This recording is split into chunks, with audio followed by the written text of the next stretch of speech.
Dear students, જય શ્રી કૃષ્ણ.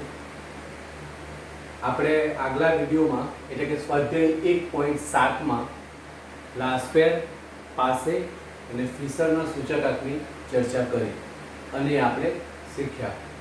બરાબર મિત્રો, આજે પણ આપણે એ જ રીતમાં થોડું બદલાવ આવે, થોડું ટ્વિસ્ટ કરીને પૂછેલું હોય તો કેવી રીતે પૂછે એના સંદર્ભમાં આજે આપણે દાખલા કરવાના છે. આ દાખલા 5 માર્કનું વેટેજ ધરાવે છે, એટલે આ પણ એટલા જ અગત્યના દાખલા છે.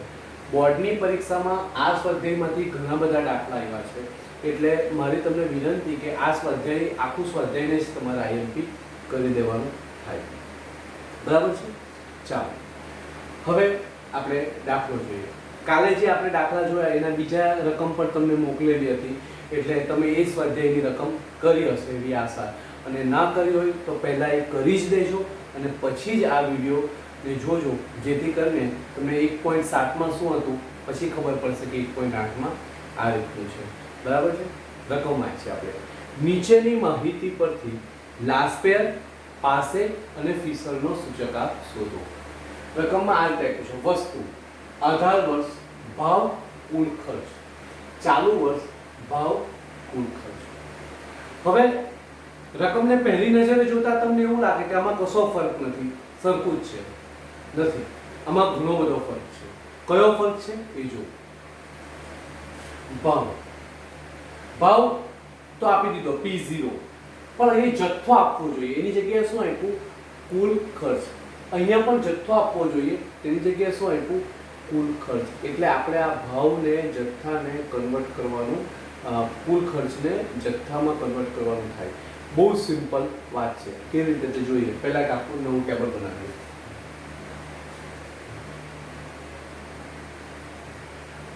વસ્તુ, આધાર વર્ષ, ભાવ, જથ્થો. ચાલુ વર્ષ, ભાવ, જથ્થો.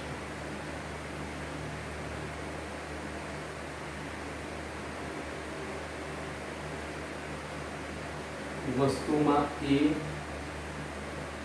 B, C અને D. ચાલો ભાવ જોઈએ. ભાવ 4. હવે જો કુલ ખર્ચ કેટલો થયો? 44. એક સિમ્પલ ઉદાહરણ છે. આ બોલપેન ની કિંમત 2 રૂપિયા છે. 2 રૂપિયા. ઓકે, હું તમને 10 ની નોટ આપું અને એમ કહું કે 10 રૂપિયાની આ બોલપેન લઈ આવો, તો કેટલી બોલપેન આવે? 5. હવે આ 5 કેવી રીતે તમે નક્કી કરી?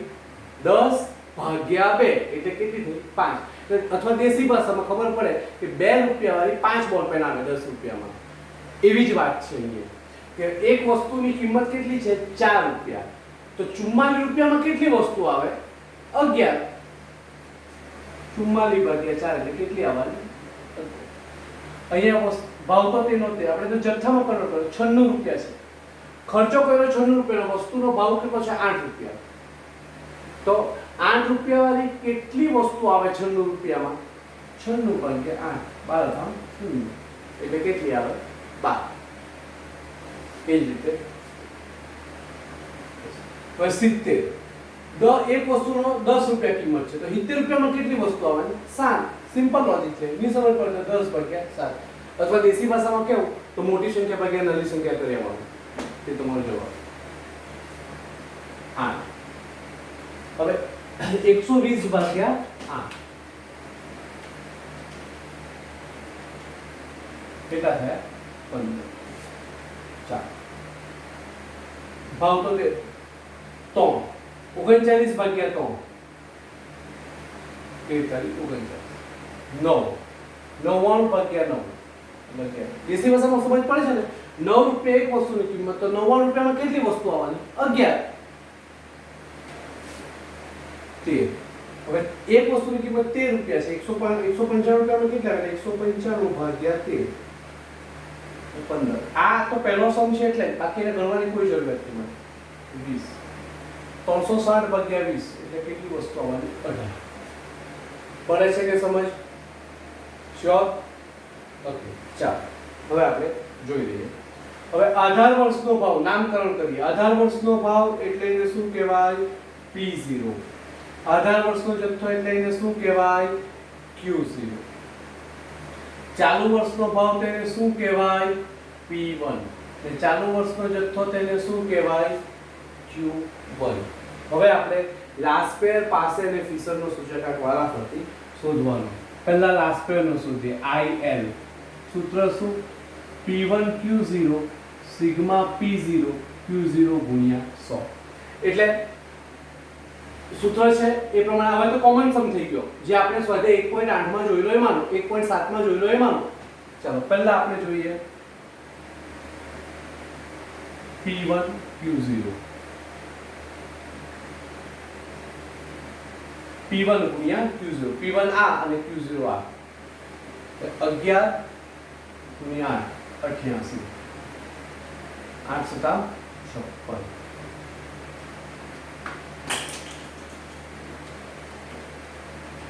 એકસો 17.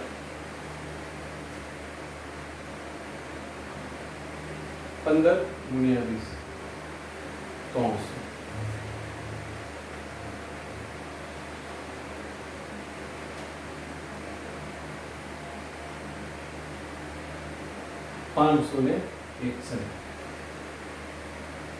ભાગ્યા P0 Q0 એટલે P0 ગુણ્યા Q0.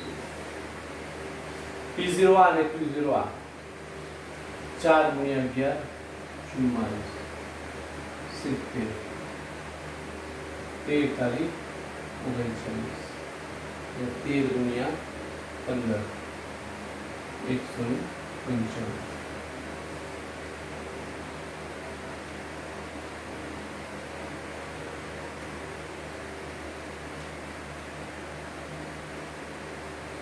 तो 348 ગુણ્યા 100 એટલે આનો આપણે જોઈ લઈએ. 561 ભાગ્યા 348 ગુણ્યા 100 161.21 આપણો પહેલો જવાબ. હવે એ જ રીતે પાસે IP I1 IP સૂત્ર P1 Q1 divided by P0 Q1 ગુણ્યા 100. હવે આપણને જોઈએ P1 Q1 એટલે P1 ગુણ્યા Q1.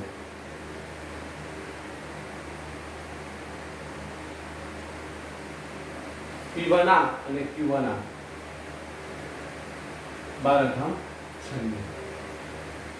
15 × 8 120. 11 9 99 અને 360. સમજ પડે છે ને? એટલે P1 ગુણ્યા Q1 કર્યો. P1 ગુણ્યા Q1. ચાલો 96 વત્તા 120 વત્તા 99 વત્તા 360 675 675 divided by P0 Q0 P0 Q1 sorry P0 Q1 એટલે P0 ગુણ્યા Q1 કરવાનું. P0 આ રહ્યા અને Q1 કયા રહ્યા? આ રહ્યા. એટલે ગુણાકાર કરો. 4 ગુણ્યા 12 48.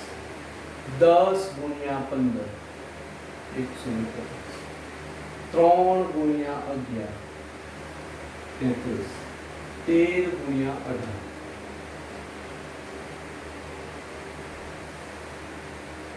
234. 48 વત્તા 150 વત્તા 33 વત્તા 234. બે કેટલા થયા? 465. 465 ગુણ્યા 100. 675 ભાગ્યા 465 ગુણ્યા 100. 145.16. આ તમારો લાસ્ટ પેરનો પાસેનો સૂચકાંક. હવે છેલ્લો ફિશરનો સૂચકાંક એટલે કે IF શોધવાનો. IF નું સૂત્ર છે સિગ્મા IL ગુણ્યા IP. IL ગુણ્યા IP. 161.21 ગુણ્યા પાસેનો 145.16 161.21 ગુણ્યા 145.16 હવે એનું વર્ગમૂળ 152.97 બરાબર. ફિશરનો આવ્યો એટલે આપણે ફિશરમાં આપણે વધારો લખી દેવાનો.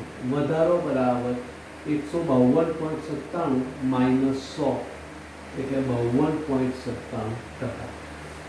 ઓકે,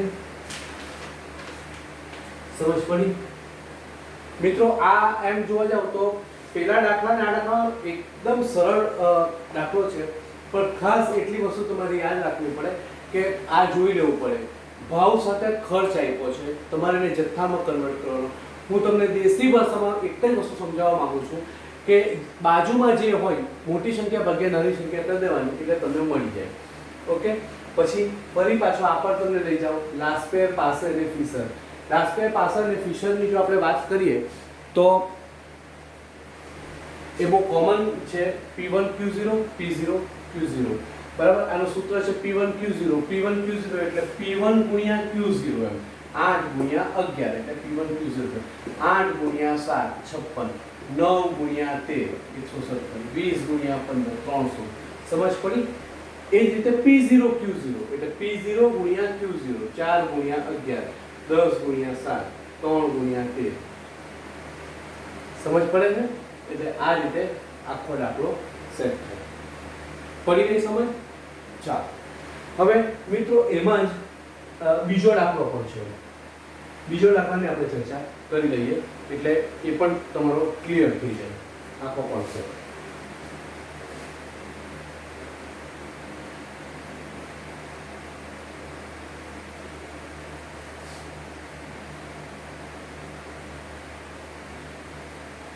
તમને આ દાખલાના પર જવાબ મોકલી દેવામાં આવશે એટલે આ દાખલો પર તમે ફરીથી પાછો એકવાર ગણી શકો.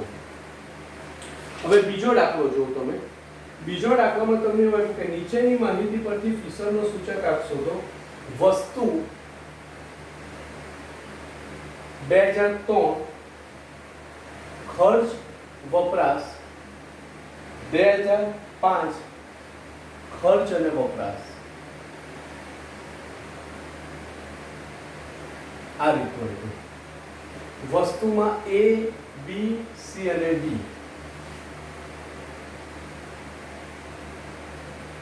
ખર્ચ 84, 21, 114, 120.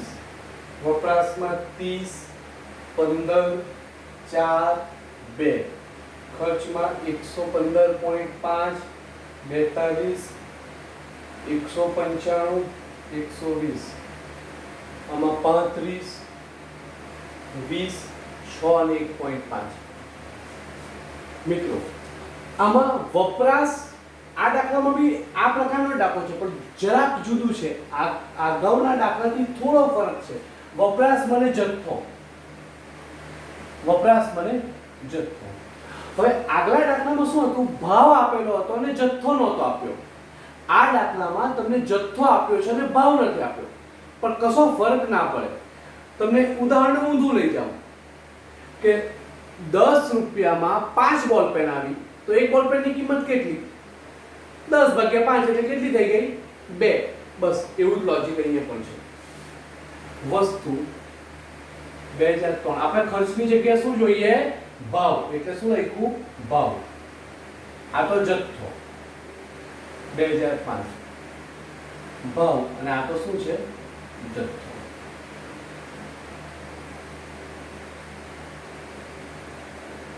વસ્તુ A, B, C અને D.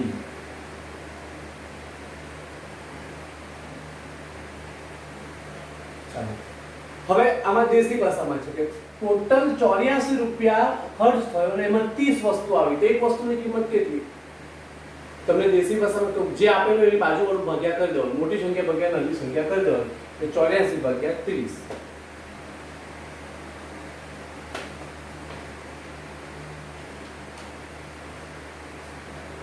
84 ભાગ્યા 30 2.8. આ તો જથ્થો ટેબલ કઈ મળ્યો. અહીંયા ખર્ચ 115 પોઈન્ટ ભાગ્યા 35 3.3 જો તો લખ્યું 115.5 ભાગ્યા 35 અહીં 21 છે 21 ભાગ્યા 15 1.4 આ તો તેમના તેમ 42 ભાગ્યા 20 સમજ પડે છે ને મોટી સંખ્યા ભાગ્યા નાની સંખ્યા કરજો તો એ તમારું એકદમ કોમન જ રીતે આવી જાય 114 ભાગ્યા 4 28.5 4 is it is 195 ભાગ્યા 6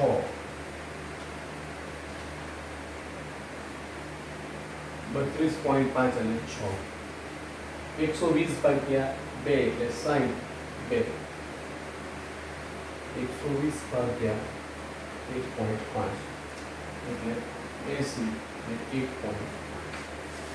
પડી ગઈ સમજ? ચાલો 18 વર્ષ 2003 એ 18 વર્ષ કહેવાય, 2004 એ ચાલુ વર્ષ કહેવાય. એટલે 18 વર્ષનો ભાવ P0, 18 વર્ષનો જથ્થો Q0, ચાલુ વર્ષનો ભાવ P1, ચાલુ વર્ષનો જથ્થો Q1. હવે તો સાંકળ આપવો થઈ ગયો ને. હવે તો તમારે લાસ્ટ પે પાસે ફીસર શોધી શકાય છે. ખ્યાલ આવ્યો? ઇન શોર્ટ આગલા દાખલામાં તમને ભાવ આપેલો હતો, જથ્થો શોધવાનો હતો. આ દાખલામાં જથ્થો આપેલો છે, ભાવ શોધવાનો છે. એટલે દેશી ભાષામાં ખર્ચ આપેલો હશે તમને, ખર્ચ એની ભાગ્યા બાજુમાંનું કરી દેવાનું, બરાબર? અને થિયોરિકલ એકદમ પરફેક્ટ મૂળ કારણ જોઈતું હોય, આ પાટ્યું નથી, મૂળ કારણ જોઈતું હોય તો દેશી ભાષામાં કેમ કે તમે 84 રૂપિયામાં 30 વસ્તુ લાવ્યા, 84 રૂપિયામાં 30 વસ્તુ લાવ્યા તો એક વસ્તુ કેટલાની થઈ? એટલે 84 ભાગ્યા 30 આમ કહ્યું. પડી સમજ? એટલે આ સ્વાધ્યાયના બધા દાખલામાં આ રીતે છે. પહેલા દાખલામાં તમને જથ્થો શોધવાનો આપ્યો, બીજા દાખલામાં તમને ભાવ શોધવાનો આપ્યો, બાકીના બીજા 2-3 દાખલા તમને તમારી PDF ફાઇલમાં આપેલા છે, જોઈ લેજો અને એ પ્રમાણે આની ગણતરી કરી દેજો, બરાબર છે? ના સમજ પડે તો ફોન કરજો. Thank you so much. જય શ્રી કૃષ્ણ.